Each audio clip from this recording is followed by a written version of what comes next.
Welcome to the Growing in Love for Life podcast, where it's all about saving and strengthening your marriage and creating the relationship you really deserve and want to have. And now, from growinginloveforlife.com, relationship and marriage coach and best-selling author, your host, Liam Naden.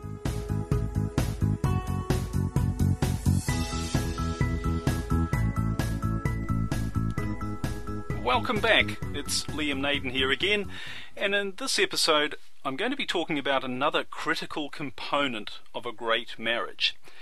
And this is another common ingredient, if you like, that I see over and over again in truly wonderful marriages, and which I see to be without exception missing from a relationship where the couple is having problems. So it's an aspect of marriage that I think you're going to find very useful to give a lot of thought to if you really do want to continue to develop your own marriage and turn it into a great one, or even if you want to save your marriage from divorce, if that's what you're facing. And it's simply this: to have a truly strong marriage, you and your husband or wife need to be deeply aligned. To put it in the vernacular, you need to be on the same page.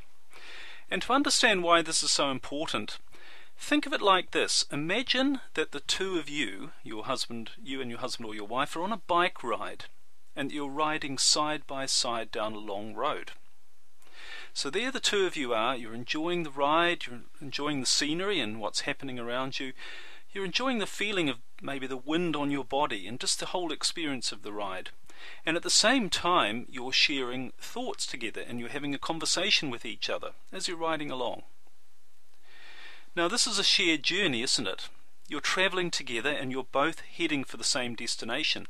And although you're on separate bicycles, you know that if you stay together, you're going to reach the same place at the same time.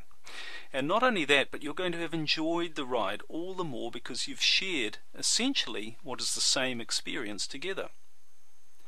But what would happen if the both of you set off on the same bike ride at the same time and from the same place, and intended to meet up at the same destination, but you didn't take the same road?